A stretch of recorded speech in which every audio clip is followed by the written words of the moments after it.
सबको राम राम, सत श्री अकाल, वाहिगुरू जी का खालसा, वाहिगुरू जी की फतेह। दोस्तों, आज आपने जो एक बड़ा काम किया है, आज का दिन किसानों के लिए सच में ऐतिहासिक दिन है, क्योंकि जब से मैं देख रहा हूँ किसान संगठन टूटते तो दिखते हैं, लेकिन किसान संगठनों का एक दूसरे में विलय होते कभी नहीं देखा। जब कोई संगठन एक संगठन अपने आप को खत्म करके दूसरे संगठन में मिलता है तो उस संगठन के एक पदाधिकारी, एक वर्कर, एक नेता की वो एक तरह से कुर्बानी देने के बराबर होता है। तो छोटी बात नहीं है।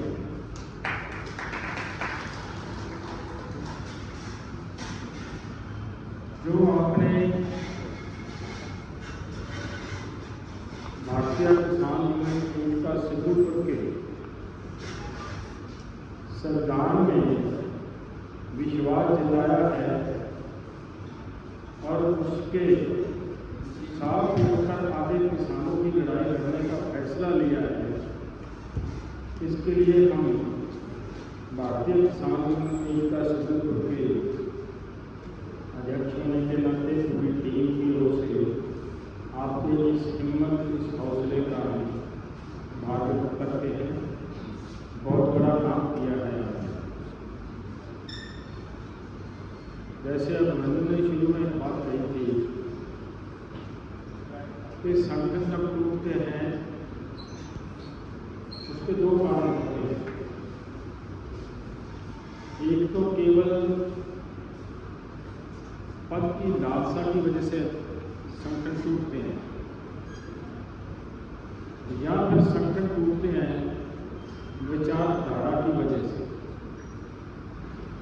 विचारधारा की वजह से संगठन टूट जाए तो कोई चिंता करने वाली बात नहीं है।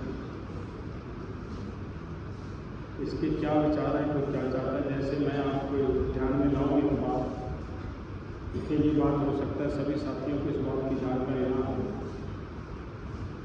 जब 2020-21 का आंदोलन लड़ा गया उस समय में जो SKM की एक 9 मेंबर कमेटी हुआ करती थी, 9 मेंबरी कमेटी हुआ करती थी, वो एजेंडा तय करती थी कि आज का कल की बैठक का एजेंडा क्या होगा, किस पे चर्चा करनी है, उसको कैसे आंदोलन को आगे बढ़ाना है। मैं उस कमेटी का मेंबर था और पूरे देश के किसानों का वो संगठन था। और 9 मेंबर कमेटी जो हाई पावर कमेटी है उसका मैं मेंबर हूँ, और उससे ज़्यादा बड़ा पद क्या हो सकता है किसानों के बीच। लेकिन वहाँ जो अंतर आया था, जो आज SKM नॉन पॉलिटिकल बना, उसके पीछे कारण था। उसके पीछे सबसे बड़ा कारण ये था कि जिस समय 2021 के आंदोलन में ये सरकार ने कह दिया कि हम तीनों कानून वापस लेते हैं, उसके बाद हमारी आपस में विचार चर्चा शुरू हुई कि आगे आंदोलन जब करना है, एजेंडे क्या होंगे, किन मुद्दों की लड़ाई करनी है। तो हमने वहाँ पे एक एजेंडा दिखाया जो अभी आज की सभा में भी बार बार उभर कर आया कि देश का किसान कर्ज की वजह से सुसाइड कर रहा है। उसको एक बार कर्ज मुक्त करना अति आवश्यक है और वो आगे दोबारा कर्ज उसके सर पे ना चढ़े, उसके लिए उसको उनकी फसल का भाव पूरा मिलना अति आवश्यक है। वो तभी मिल सकता है अगर डॉक्टर कम से कम, मैं कह रहा हूँ, वैसे तो डॉक्टर स्वामीनाथन की सिफारिशों में भी अगर हम निर्माण करते हैं तो मुझे लग रहा है हम अपने किसान जमात के साथ अब भी अन्याय कर रहे हैं, न्याय नहीं। इस बात में है कि किसान को उसकी फसल का भाव प्राइस इंडेक्स जो 1967 में बना था उस हिसाब से मिलना चाहिए। यहाँ मेरा भाई एक बात बोल कर गया था कि फसल का भाव अगर बढ़ेगा तो वो जो भूमिहीन साथी हैं उनके लिए वो प्रॉब्लम क्रिएट करेगा। जो डॉक्टर स्वामीनाथन प्राइस इंडेक्स को हमने उस समय छोड़ दिया कि चलिए कुछ ना कुछ तो डॉक्टर स्वामीनाथन के फार्मूले से भी किसान जिंदा रह पाएगा, उस आधार पे हम उससे थोड़ा पीछे हटेंगे। तो जब डॉक्टर स्वामीनाथन की सिफारिशों की बात आती है उसमें एक बहुत इंपॉर्टेंट बात ये आती है कि किसान के जितने भी खर्च आता है खेती के ऊपर सब जोड़ा जाएगा। उसमें हमारे मजदूर भाई की मजदूरी भी जुड़ेगी, धान को लगाने का काम करते हैं उसका रेट भी जुड़ेगा, खेत में मजदूर काम करने के लिए गया उसकी मजदूरी की दिहाड़ी उसका वो जितना उसको वेतन दिया वो भी जुड़ेगा। जब वो जुड़ना शुरू हो जाएगा तो देखिए मैं जो भी हमारा वो भाई है यहाँ बैठे हैं इस बात को थोड़ा ध्यान से समझने का प्रयास कीजिए। अगर सरकार इस बात पे हमारे साथ सहमत हो जाती है कि हम इसी तरीके से आपको अपनी फसल का भाव देंगे तो अंदाजा लगाइए दुनिया के अंदर कोई भी बैंक कोई और संस्था ऐसी आपको नज़र नहीं आएगी कि जो आपकी इन्वेस्टमेंट जितनी करोगे 6 महीने के अंदर अंदर उसको डेटा करके आपकी जेब में डाले। वो दुनिया की कोई संस्था कोई बैंक ऐसा नहीं है, वो केवल एक एग्रीकल्चर होगा। और मजदूर भाई को दी हुई मजदूरी जब हम आज 500 रुपया दिहाड़ी देते हैं 400 रुपया दिहाड़ी देते हैं, अगर MSP तय होते समय डॉक्टर स्वामीनाथन का फार्मूला लागू होना शुरू हो जाए तो अब कितना मिलेगा 400 के बराबर हमें 600 मिल जाएगा।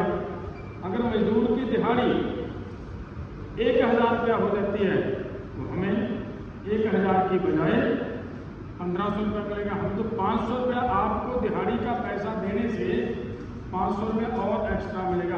हमें क्या दिक्कत है कि हमारे मजदूर की दिहाड़ी क्यों ना बढ़े भाई, तो बढ़नी चाहिए। अगर वो बढ़ जाएगी तो हमारी इनकम भी बढ़ जाएगी। तो ये एक दूसरे के पूरक हैं, एक दूसरे के इस डिमांड में सभी की डिमांड्स हैं, किसान की भी है मजदूर की भी है। मैं इसलिए थोड़ी बात इधर ले गया जो मैं कह रहा था बात वो बात समझने वाली है। ये हम जब लिखा रहे थे कि ये हमारे मुद्दे हो गए, हमारा उसमें मुद्दा था कि किस देश के किसानों की ऋण मुक्ति होनी चाहिए। तो वहाँ 7 मेंबर कमेटी में से केवल 2 मेंबर थे हम जो ये कह रहे थे कि ये डिमांड रहनी चाहिए। बाकी बहुत सारे मेंबरों ने ये कह दिया कि एक ने तो ये बड़ा क्लियर कट कह दिया कि अगर ये डिमांड रखनी है तो हम सोचेंगे कि हमने SKM के साथ रहना है या नहीं रहना। ये होती है विचारधारा का अंतर।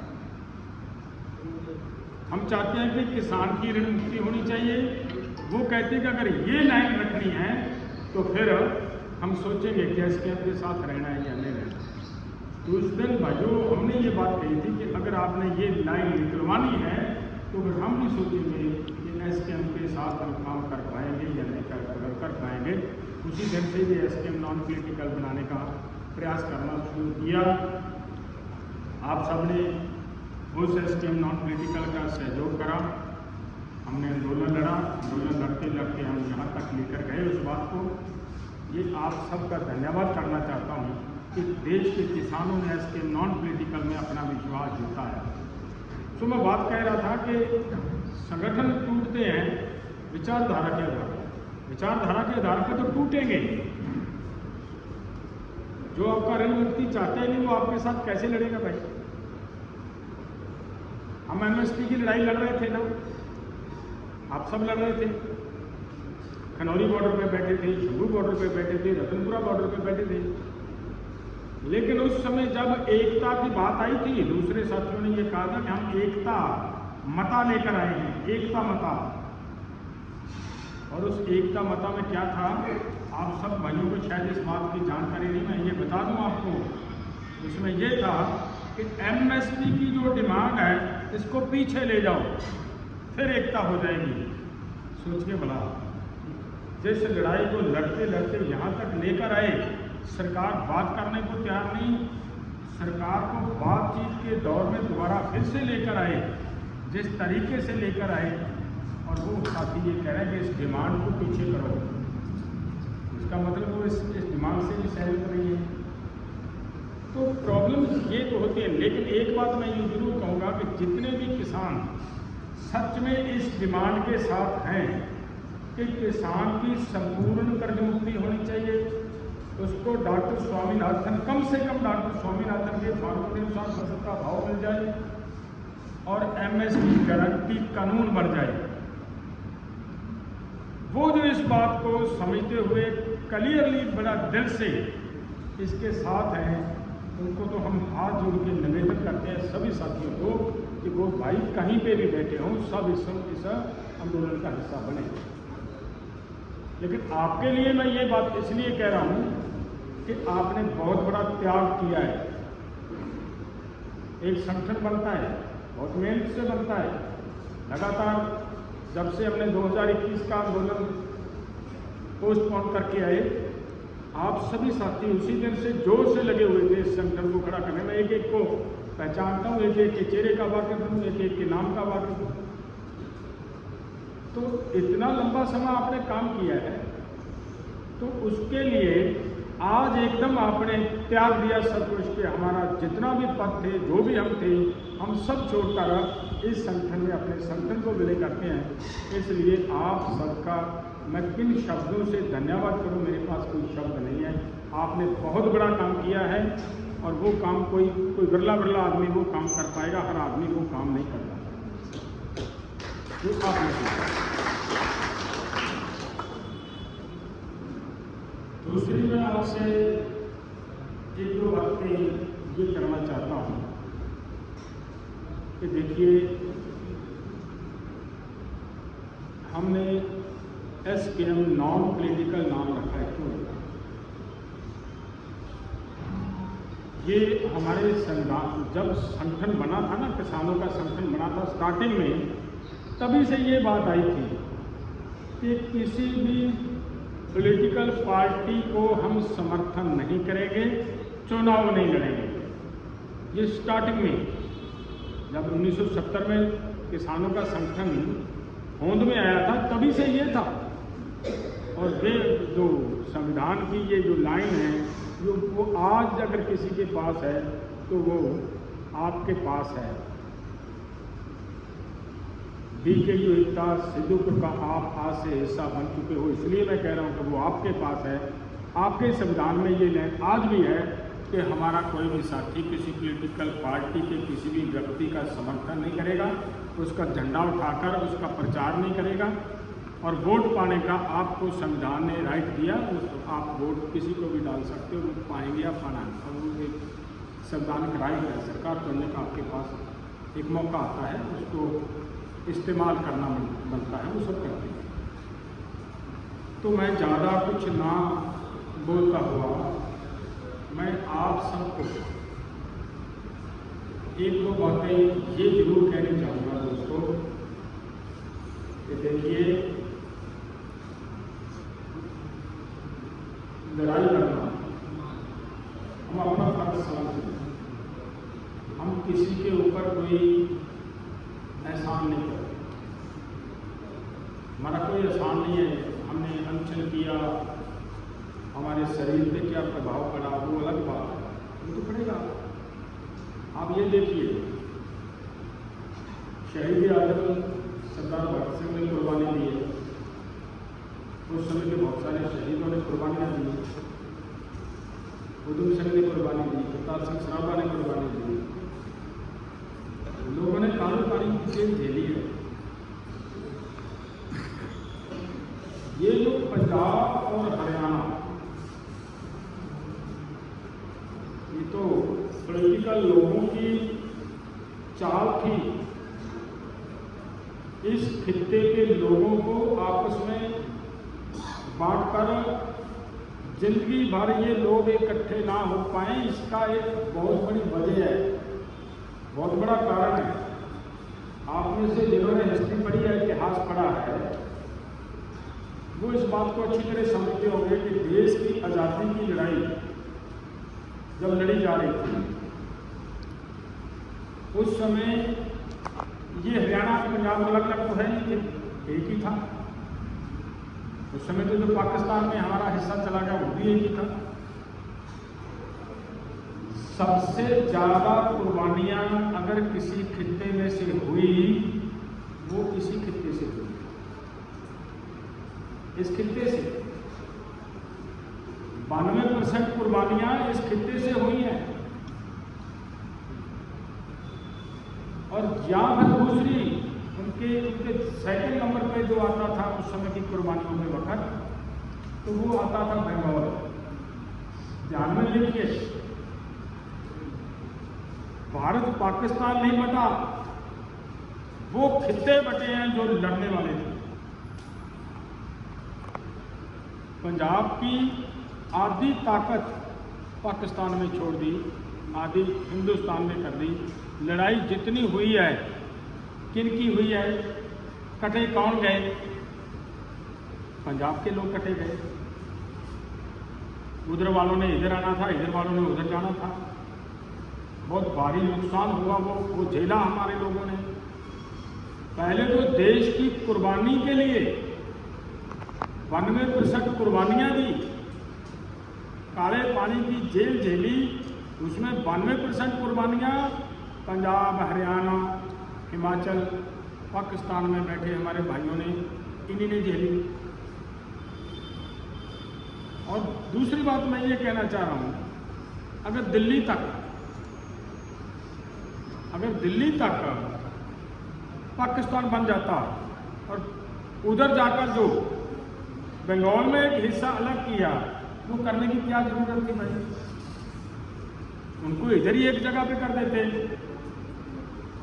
वो सिर्फ इसलिए किया था कि ये जो लोग क्रांतिकारी विचार के लोग हैं, ये जो लड़ने वाले लोग हैं, इन लोगों की ताकत को बिखेर कैसे किया जाए, उस ताकत को खिंडाने का काम किया। और वही काम आगे आकर हमारे पॉलिटिशियनों ने किया। अगर पंजाब और हरियाणा दो अलग स्टेट ना बनते, क्या पंजाब और हरियाणा का पानी का झगड़ा होता? तो भाई है ही नहीं था। एक रहता तो झगड़ा ही नहीं था हमारा। और ये क्रांतिकारी लोग थे जो इनको आपस में खिंडाना, आपस में बांटना, आपस में लड़ाना और लड़ाई का लगातार प्रयास जारी रखना, ये इन पॉलिटिशियनों का, इनके दिमाग की ये एक हिस्सा है। मैं एक बात और कई बार हुई है ये तो बात, देखिए 1980 में शारदा जमुना लिंक चैनल पे काम हुआ। अगर शारदा जमुना लिंक चैनल पे हमारी सरकार सच में हरियाणा को, राजस्थान को, पंजाब को आबाद देखना चाहती है, अगर शारदा जमुना लिंक चैनल पे सरकार ईमानदारी से काम कर लेती, तो उधर से पानी जो बेकार जा रहा है वो सारे का सारा पानी देश के किसानों के काम आ जाता। और वो क्यों नहीं किया? क्योंकि वो करने से पंजाब और हरियाणा आपस में झगड़ते नहीं, उनकी एकता रहती है। कल हम आ रहे थे यूपी से, गंगा नदी बहती है, थोड़ा सा पानी है गंगा का जो खेती के लिए यूज होता है, बाकी पूरा का पूरा इतना बड़ा दरिया समुंदर में चला जाता है ना। अगर सच में भारत सरकार, भारत के राजनेता खेती के लिए चिंतित हों, तो वहाँ पे मैं और अभिमन्यु एक बात कर रहे थे, यार ये पानी ठीक है, थोड़ा आगे जाकर जब गंगा थोड़ा और आगे चली जाती है, वहाँ इसका बहाव बहुत तेज है, ये धरती के नीचे चली जाती है। तो वहाँ ऐसे तो तरीका नहीं कोई कि पानी कैसे खेती को दिया जाए, लेकिन उसी जगह पे बिजली के प्रोजेक्ट लगाए जाएं और वहीं से बिजली तैयार की जाए और वहीं से ही लिफ्ट के माध्यम से पानी नदी बनाकर उस नदी में फेंक दिया जाए और पानी किसानों को खेत के लिए दिया जाए। क्या ये दिया नहीं जा सकता? क्या डैम बनाने की जरूरत रहेगी वहाँ पे? कोई जरूरत नहीं रहेगी। अगर लेकिन वो तभी है ना, अगर देश को एक रखना हो तो। पानी का एक सीरियस मुद्दा है, सीरियस मुद्दे के ऊपर किसानों को, देश के लोगों को लड़ाना बिड़ाना इनका काम बन चुका है। वही डिवाइड एंड रूल की पॉलिसी पर जो पहले वाले चले उसी पे ये करता है। सो आज का जो आपने एकता बनाने का ये जो प्रयास किया, मैं इसलिए भी इसका धन्यवाद करता हूँ कि मुझे उम्मीद जगी है कि एक न एक दिन पंजाब और हरियाणा सच में जो भाई थे वही भाई बनकर हम एक दूसरे के साथ एकजुट खड़े दिखेंगे। बहुत बड़ा काम किया है, तो मेरा आप सबसे ज़्यादा समय हो गया है, ज़्यादा बात नहीं करूँगा। मैं लास्ट में एक बात जरूर कहूँगा, जब कभी कभी अब मनु नौजवान है, नौजवान होता वो जल्दी व्याकुल हो जाता है, ये क्या हो गया प्रधान जी, ये क्या कर। देखिए मेरा तो 40 साल का ये मैं तो यही करता आ रहा हूँ। सरकारें बहुत कुछ करती हैं, बहुत कुछ करती हैं, करती रहेंगी जब तक आप लड़ाई लड़ते रहोगे। वो सामने वाला भी तो एक कोई ना कोई चाल चलेगा ना कि किस तरीके से इनको कुछ भी दिया ना जाए और खाली हाथ वापस कैसे मोड़ा जा सकता है। वो जब चालें चलते हैं उनकी चालों का मुकाबला करना हमारे भी दिमाग में वो सब बातें आनी चाहिए और आहिस्ता आहिस्ता हम सीखते जाएंगे। मेरा अपनी ज़िंदगी का ये एक्सपीरियंस रहा कि कभी भी सरकार जब बातचीत का दौर शुरू हो जाता है कभी किसान आंदोलन के ऊपर अटैक नहीं करता। मेरा ज़िंदगी का एक्सपीरियंस है, लेकिन यहाँ पे वो भी सरकार ने कर दिया। और वो जो किया वो हमारे आंदोलन के खिलाफ जो उन्होंने स्टेप उठाया पंजाब गवर्नमेंट ने, मैं ये कहूँगा कि उन्होंने केवल पंजाब का, केवल किसानों का नुकसान नहीं किया। बहुत सारे लोगों को ऐसा लगता है कि ये जो लड़ाई थी वो तो किसानों की थी, वो तो अपनी फसल का भाव मांग रहे थे, उसकी लड़ाई थी। ये नहीं था भाइयों, हम मांग रहे थे एमएसपी गारंटी कानून। आज हम धान की खेती करते हैं, धान की खेती इस खित्ते की खेती नहीं है, हमारी वो खेती नहीं है। हमारे तो जबरदस्ती हमें तो दी गई है और आज वो बार बार ये कह रहे हैं कि इस खेती को छोड़ो। आज कह रहे हैं ना पानी जा रहा है, धरती का पानी नीचे जा रहा है, इसको छोड़ो। लेकिन इसको छोड़ना है तो कम से कम एमएसपी गारंटी कानून जब तक नहीं आता, किसान को धान के बराबर दूसरी फसलों से इनकम उसके घर नहीं आती, तब तक किसान से ये छूटेगा नहीं। क्योंकि हर किसान कर्ज की वजह से बिताड़ा गया। कोई किसान अब कर्ज मुक्त तो रहा ही नहीं है, सभी कर्ज के नीचे दबे हुए हैं। ऐसे हालात में कौन चाहेगा कि मुझे 10 रुपया भी कम आए, और सोचता है कि 10 रुपया और किस तरीके से आ सकता है, वो रास्ता अख्तियार करता है। तो अगर एमएसपी गारंटी कानून हो जाता है, हम दूसरी क्रॉप्स की तरफ चले जाते हैं, तो देश के अंदर खास तौर पर पंजाब हरियाणा इन दोनों राज्यों के अंदर धरती का नीचे वाला पानी निकालने की हमारी स्पीड कम हो जाएगी। वो भविष्य में केवल किसानों के काम नहीं आएगा, वो हमारे दुकानदार के बच्चे के लिए भी जरूरी है, हमारे अधिकारी के बच्चे के लिए भी जरूरी है, हमारे मजदूर के बच्चे के लिए भी जरूरी है, हमारे व्यापारी भाई के बच्चे के लिए भी जरूरी है, वो सबके लिए जरूरी है। ये लड़ाई हम पूरे देश के लोगों की लड़ रहे थे, केवल किसानों की नहीं थी। और ये लड़ाई जो सरकार ने पूरे पंजाब के साथ, पंजाब सरकार ने धोखा किया, वो पंजाब तो उनको सब सिखाएगा। मुझे पूर्ण विश्वास है। किसान आप उनको, उनके एमएलए को अपने इलाकों में नहीं जाने दे रहे, जहाँ पे भी वो जाते हैं वहीं घेर लेते हैं, बाहर नहीं निकलने देते।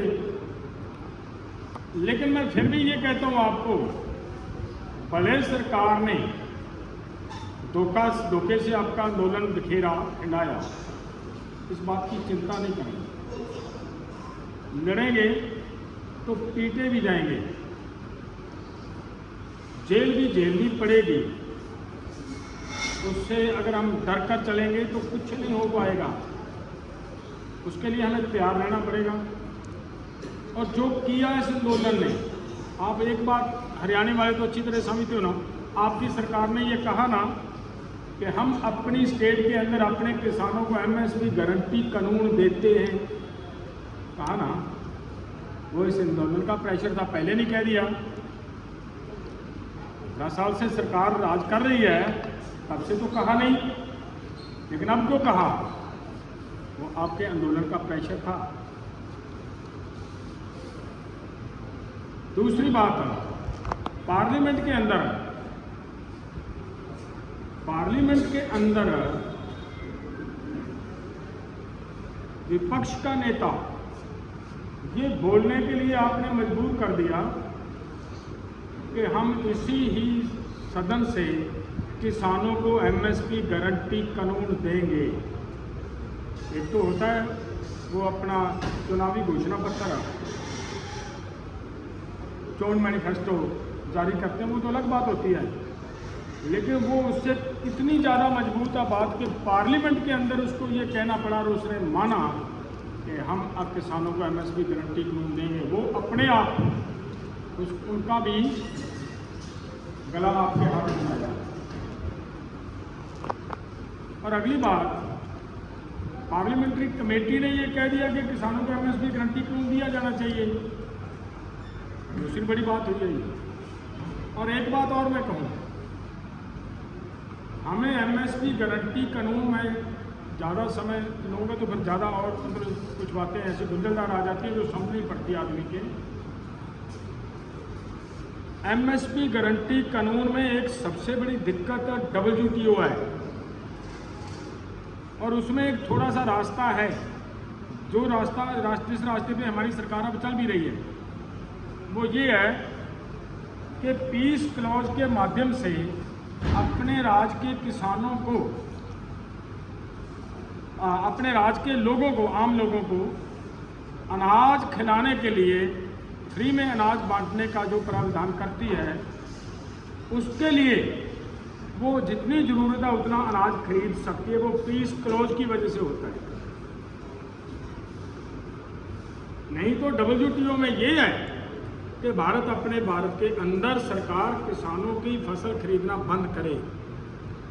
WTO के अंदर ये है, लेकिन वो एक पीस क्लॉज है जिसकी वजह से आपका अनाज खरीदा जा रहा है। और उसके लिए आपके आंदोलन के प्रेशर के नीचे सरकार को ये कहना पड़ा कि इस पीस क्लॉज को रेगुलर किया जाए।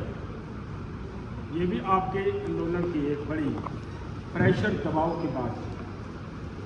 और दूसरी बात मैं लास्ट में ये कहूँ भाइयों, जब मैंने ये बात कही है ना कि ये WTO की बात है, तो मान लीजिए अमेरिका की बात है। WTO में जो सरदारी चल रही है जिनकी, वो तो आप समझते हो। वर्ल्ड बैंक के अंदर जिसकी सरदारी चल रही है वो भी आप समझते हो। जिस समय पहले स्टार्टिंग में भारत ने इसमें साइन किए 1994 में, उस समय इसका नाम WTO नहीं था, इसका नाम GATT था, GATT। उस समय भारत इसका मेंबर नहीं बन रहा था, वो स्टैंड ले गए थे हमारे कुछ अधिकारी कि किसी हाल में हम इसके मेंबर नहीं बनेंगे। एक कमेटी बनी, कमेटी ने भी यह जवाब दे दिया कि हमें इसके मेंबर नहीं बनना। लेकिन उसके बावजूद भी एक वर्ल्ड बैंक से लेटर आता है भारत सरकार को। ये समझने वाली बात है, बड़ी इंपॉर्टेंट बात। किसान संगठन नॉन पॉलिटिकल क्यों रह रहे हैं, ये बात समझने वाली जो मैं अब कह रहा हूँ। भारत सरकार को लेटर आता है वर्ल्ड बैंक की तरफ से, उसमें यह कहा जाता है कि ये जो आपका अधिकारी बैठा है इसको तुरंत इस पद से हटाओ और इसकी जगह पे अनवर अल हुड्डा को अपॉइंट किया जाए। और वही हमारी भारत सरकार कर देती है, वही होता है भारत के अंदर। फिर जाकर सरकार चेंज हो जाती है और नरसिम्हा राव जी प्रधानमंत्री बन जाते हैं। उनके finance minister doctor Manmohan Singh ji बन जाते हैं। डॉक्टर मनमोहन सिंह जी की तरफ से आ जाता है स्टेटमेंट, अगर भारत ग्लोबलाइजेशन का हिस्सा बन जाता है तो 7 लाख करोड़ हर साल भारत को प्रॉफिट हो जाएगा। और उस वजह से गैट पे साइन हुए। तो मेरा तो आपको इतनी बात कहने का मतलब समझ गए हो आप कि किस तरीके से अमेरिका वर्गे देश भारत को अपनी गिरफ्त में लेने के लिए पूरे तत्पर हैं, यत्नशील हैं। और आज जो हम लड़ाई लड़ रहे हैं एमएसपी गारंटी कानून की, एमएसपी गारंटी कानून की जो हम लड़ाई लड़ रहे हैं, हम चाहते हैं कि हमें कम से कम जो दिया जा रहा है, एमएसपी मिनिमम सपोर्ट प्राइस तो है, अगर इसकी पूरी कहानी समझेंगे तो वो भी एक बड़ी अजीब विचित्र तरह की कहानी है। कुछ भी नहीं दिया जा रहा। जब कुछ भी नहीं दिया जा रहा तब भी अगर हम चाहेंगे जो आप तय करते हो वो तो मिल जाए, अगर वो भी ना मिले तो फिर किसान क्या करेगा। और WTO कह रहा है कि वो भी बंद करो, वो भी बंद करो। तो मेरा कहने का मतलब ये है मेरे दोस्तों, जैसे देश की आज़ादी की लड़ाई लड़ी है, बड़ी लंबी लड़ाई लड़ी है आप लोगों ने, वही देश की नहीं कहें देश के किसानों की, खेती करने वाले लोगों की, मजदूरों की आज़ादी की दूसरी बड़ी लड़ाई है। ये अमेरिका के साथ लड़ाई है, ये लड़ाई दिल्ली के खिलाफ नहीं है। तो इसलिए मैं ये कह रहा हूँ, आप चिंता मत करिए, आपको जेल भी जाना पड़ेगा, आपको लाठी भी खानी पड़ेगी, लेकिन अपने बच्चों को जिंदा रखने के लिए लड़ाई भी लड़नी पड़ेगी। अपने घर में जो बेटी जन्म लेती है, बच्ची जन्म लेती है, उसकी आबरू को बचाने के लिए ये लड़ाई लड़नी पड़ेगी। हर हाल में ये लड़ाई लड़नी पड़ेगी।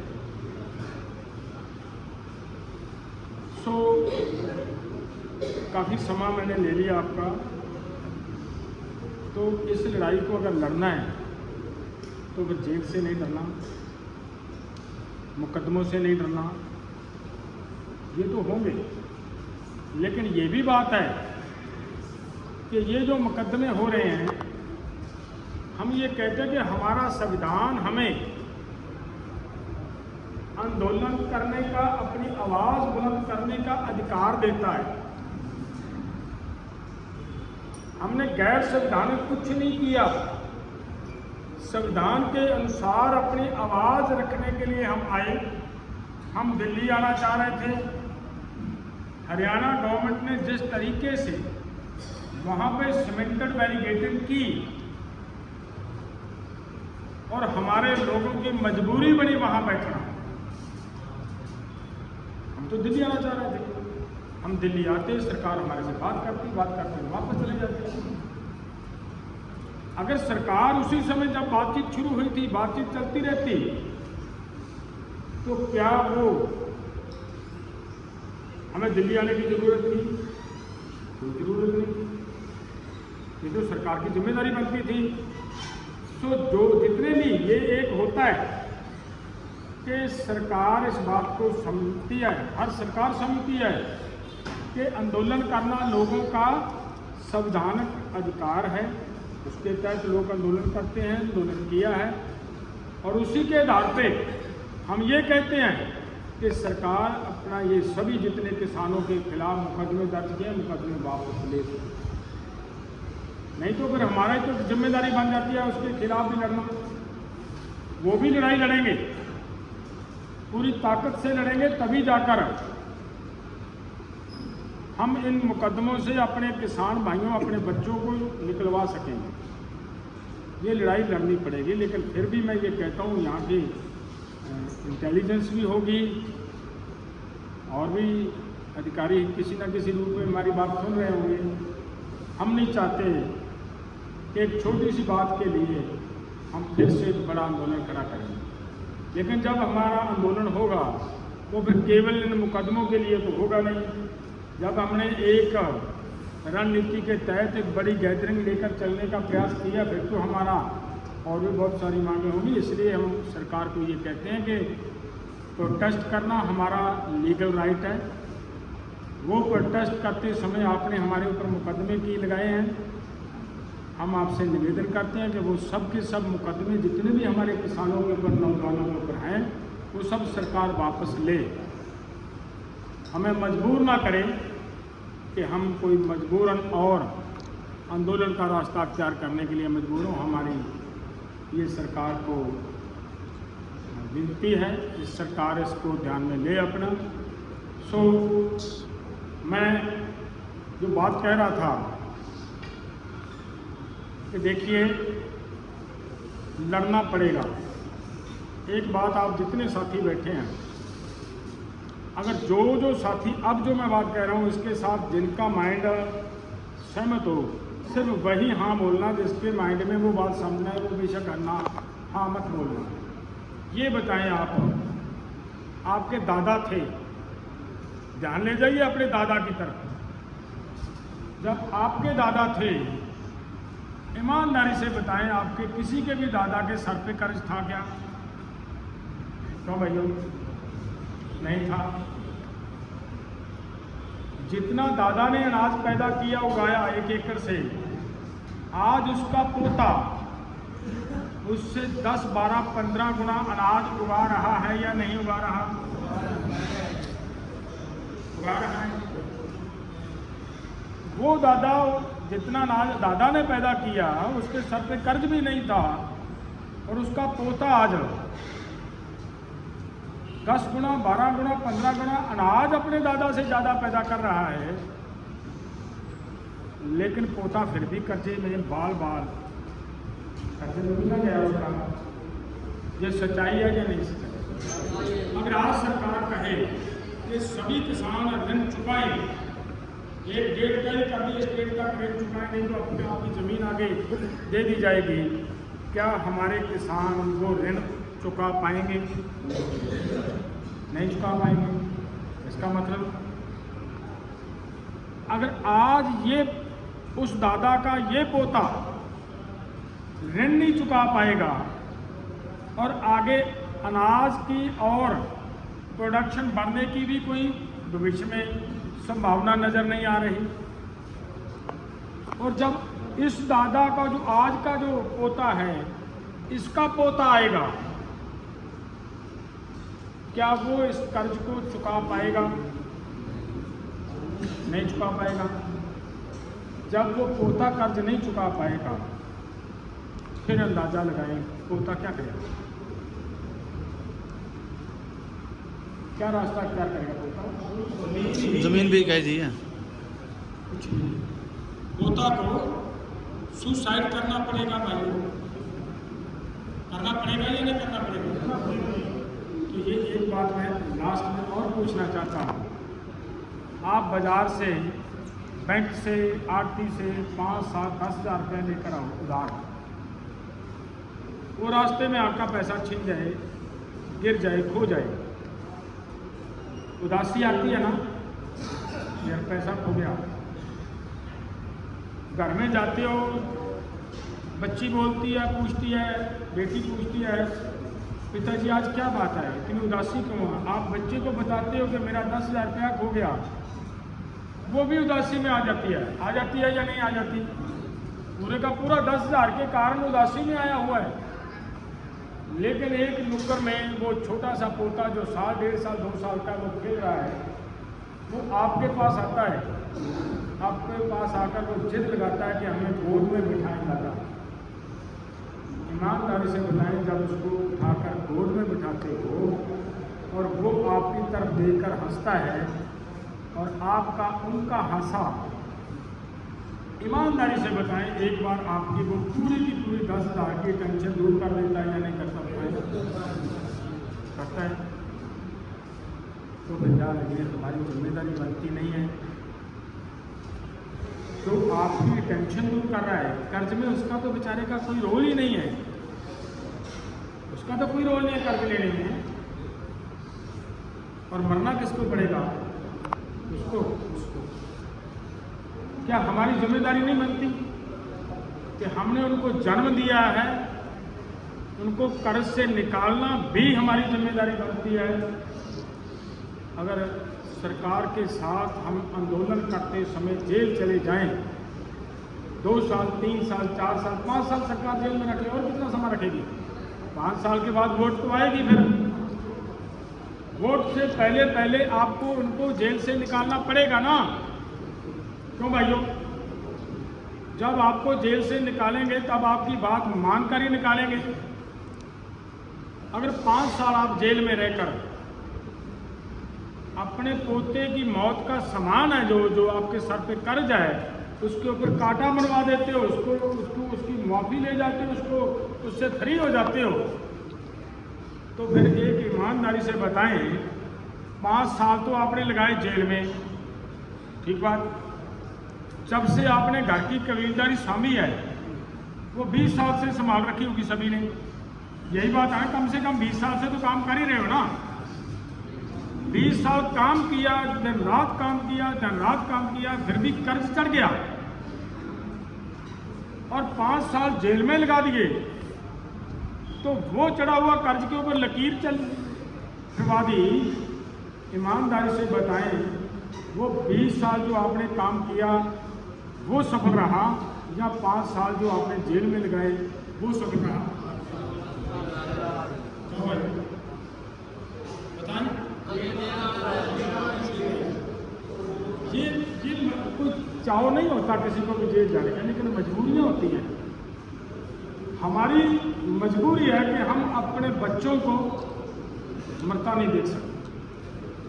हमारी मजबूरी है कि देखिए हमारे से जमीन छिन गई, चली गई, कर्ज में चली गई, फिर क्या होगा? हम मजदूर बन जाएंगे। आज के टाइम पे किसी भी किसान के पास 1 एकड़ जमीन हो, केवल 1 एकड़, 1 एकड़ का मालिक उसकी बेटी या उसकी नौरानी कहीं खेत में धान लगाने का काम करती देखी आपने?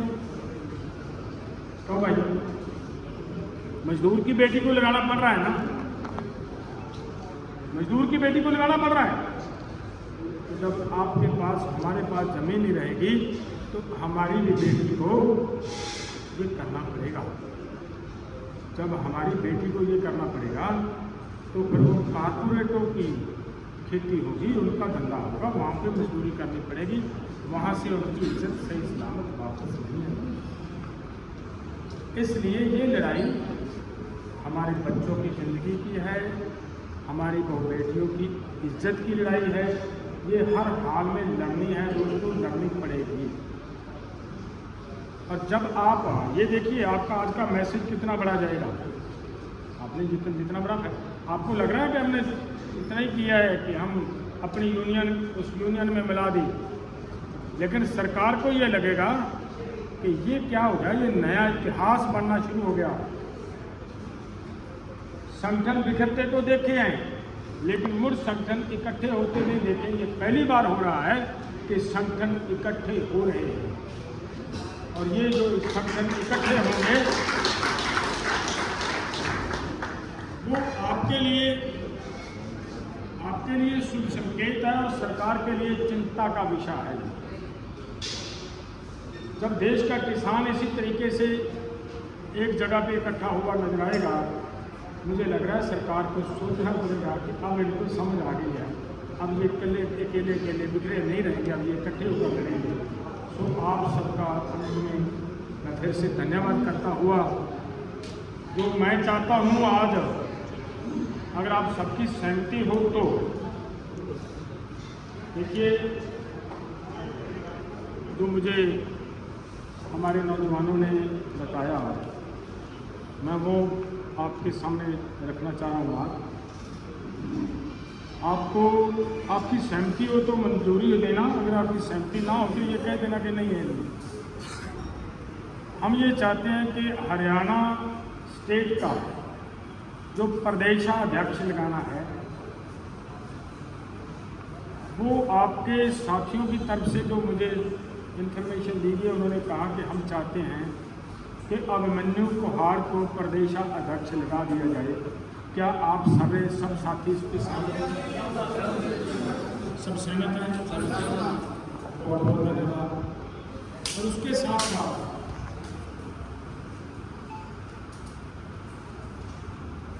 जो आपके हर्षदीप जी हैं एडवोकेट साहब, उनको प्रदेश का, क्या आप हिंदी में महासचिव बोलते हैं जी? हम तो जनरल सेक्रेटरी बोलते हैं, तो महासचिव बोलते हैं ना, महासचिव लगा दें तो सब सहमत है इसके ऊपर? सारे सहमत। तो बाकी जो आपने टीम चुनी है वो जब भी आप सब बैठकर इसी तरह प्यार से जिन जिन आदमियों का नाम आप दोगे हम उनको भी मतलब मान्यता देंगे। आप सबका मैं फिर से, जो आपने बहुत बड़ा काम किया है, त्याग की भावना से काम किया है, इसके लिए मैं आपका आभार व्यक्त करता हुआ बहुत बहुत धन्यवाद।